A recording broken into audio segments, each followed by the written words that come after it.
एक बार की बात है, श्री युधिष्ठिर कहने लगे कि हे भगवान, श्रावण शुक्ल एकादशी का क्या नाम है?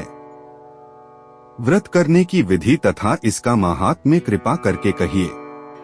मधुसूदन कहने लगे कि इस एकादशी का नाम पुत्रदा है। अब आप शांतिपूर्वक इसकी कथा सुनिए। इसके सुनने मात्र से ही वाजपेयी यज्ञ का फल मिलता है। द्वापर युग के आरंभ में महिष्मती नाम की एक नगरी थी, जिसमें महीजित नाम का राजा राज करता था, लेकिन पुत्रहीन होने के कारण राजा को राज्य सुखदायक नहीं लगता था। उसका मानना था कि जिसके संतान न हो, उसके लिए यह लोक और परलोक दोनों ही दुखदायक होते हैं। पुत्र सुख की प्राप्ति के लिए राजा ने अनेक उपाय किए, परंतु राजा को पुत्र की प्राप्ति नहीं हुई। वृद्धावस्था आती देखकर राजा ने प्रजा के प्रतिनिधियों को बुलाया और कहा, हे प्रजाजनों, मेरे खजाने में अन्याय से उपार्जन किया हुआ धन नहीं है। न मैंने कभी देवताओं तथा ब्राह्मणों का धन छीना है। किसी दूसरे की धरोहर भी मैंने नहीं ली। प्रजा को पुत्र के समान पालता रहा। मैं अपराधियों को बांधवों की तरह दंड देता रहा। कभी किसी से घृणा नहीं की। सबको समान माना है। सज्जनों की सदा पूजा करता हूँ।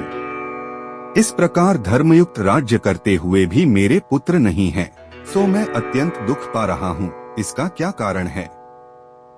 राजा महीजित की इस बात को विचारने के लिए मंत्री और प्रजा के प्रतिनिधि वन में गए, जहाँ राजा की कामना की पूर्ति के लिए किसी श्रेष्ठ तपस्वी मुनि को देखते फिरते रहे। एक आश्रम में उन्होंने धर्म के ज्ञाता, बड़े तपस्वी, सनातन धर्म के गूढ़ तत्वों को जानने वाले, समस्त शास्त्रों के ज्ञाता महात्मा लोमश मुनि को देखा। सबने जाकर ऋषि को प्रणाम किया। उन लोगों को देखकर मुनि ने पूछा कि आप लोग यहाँ किस कारण से आए हैं? कृपया करके मुझे बताइए, मैं निसंदेह आप लोगों का हित करूंगा। मेरा जन्म केवल दूसरों के उपकार के लिए हुआ है, इसमें संदेह मत करो। लोमश ऋषि के वचन सुनकर सब लोग बोले, हे महर्षि, हमारे राजा महीजित प्रजा का पुत्र के समान पालन करते हैं, फिर भी वह पुत्रहीन होने के कारण दुखी हैं। उन लोगों ने आगे कहा कि हम लोग उनकी प्रजा हैं। अब आप कृपा करके राजा के पुत्र होने का उपाय बतलाएं। प्रजा की बात सुनकर ऋषि ने थोड़ी देर के लिए नेत्र बंद किए और राजा के पूर्व जन्म का वृत्तांत जानकर कहने लगे कि यह राजा पूर्व जन्म में एक निर्धन वैश्य था। निर्धन होने की वजह से इसने कई बुरे कर्म किए। यह एक गांव से दूसरे गांव व्यापार करने जाया करता था। एक समय ज्येष्ठ मास के शुक्ल पक्ष की द्वादशी के दिन दोपहर के समय वो भूखा प्यासा जलाशय पर जल पीने गया। उसी स्थान पर एक तुरंत ही ब्याही हुई प्यासी गाय जल पी रही थी। राजा उस प्यासी गाय को हटाकर स्वयं जल पीने लगा। इसी वजह से राजा को यह दुख सहना पड़ा।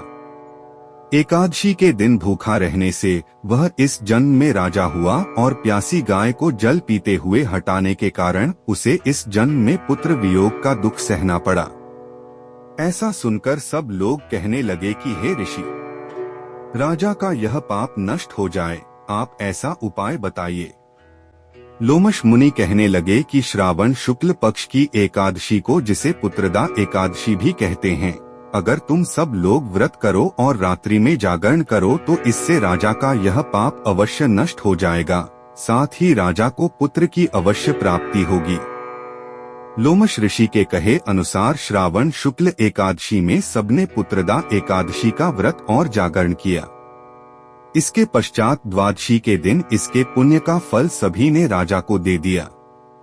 उस पुण्य के प्रभाव से ही रानी ने गर्भ धारण किया और 9 महीने बाद उन्हें एक बड़ा तेजस्वी पुत्र प्राप्त हुआ। इसलिए हे राजन, इस श्रावण शुक्ल एकादशी का नाम पुत्रदा एकादशी पड़ा। अत ये व्रत संतान सुख की इच्छा रखने वालों के लिए सबसे खास माना जाता है।